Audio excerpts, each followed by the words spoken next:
All right, ladies and gentlemen. So now you have done a line of back stitching all the way around the foot of your stocking, but you have not sewn the cuffs together at all. Those are still free. So here's what's going to happen now. First, you need to turn your stocking inside out. So I'm going to reach inside, pinch the toe between my fingers, and pull to flip my stocking inside out. I'll reach back in and use my fingers to press on the seams and reshape my stocking, making sure that everything is going to lay nice and flat. If there are any little stringies, now you can get rid of those. So, to finish up, we have a couple of things that we need to do. First, we need to finish off the cuff. And finally, we need to attach our little loop that is going to allow us to hang our stocking. So, before you do anything else, take your scissors and go into your stocking, and right above where the cuff is connected to the foot, clip the seam allowance. Now, do not cut through the line of stitching. Where's my camera? There it is. Don't cut through the line of stitching there. Okay, leave that alone. I just want to clip the seam allowance a little bit right up next to it, but don't cut through it, whatever you do. Okay, I'm going to do that on all four sides. Again, I do not want to cut through my line of stitching. I just want to free up my cuff a little bit. Same deal on the other side. I think I sewed a little too high on this side, but that's okay. I can go ahead and clip this. There you go. That's better. Good. Now, the fabric that I clipped, I'm going to flip so that my raw edges are visible on the outside of my stocking. Okay, I want to flip my raw edges out so that they are visible on the outside of my stocking. So now what I'm going to do is I'm going to use that same 1/4 inch seam allowance, and I'm going to stitch this time with the right side of the foot facing out.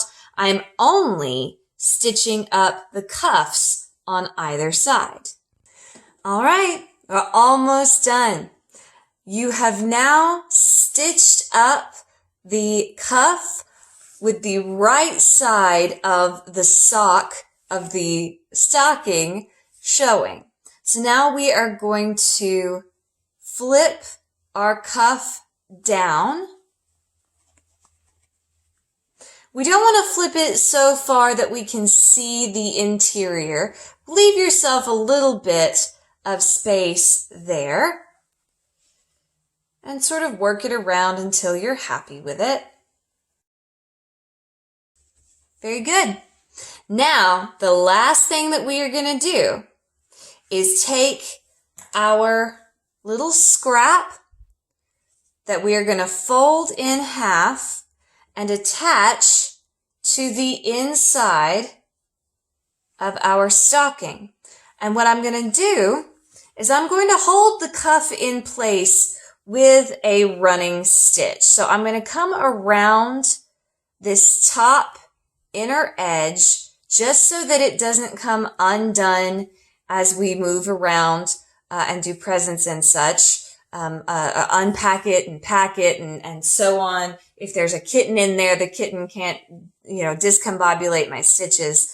So I'm going to go around the top of my cuff with a running stitch just to hold it in place. This is not going to take any stress. So going around this top edge with a running stitch is going to be plenty. And while I am in the process of doing that, I'm going to go over my little loop, and it is only when I come over this loop that I will switch to a back stitch and make that back stitch as small as I possibly can, because if I'm going to hang up this stocking with presents in it, that seam right there is going to take a lot of stress. So I'm going to use a running stitch all the way around the cuff just to hold it in place, except for the place where I am attaching my loop to my stocking.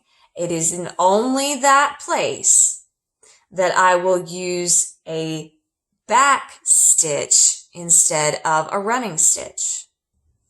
There you have it, ladies and gentlemen.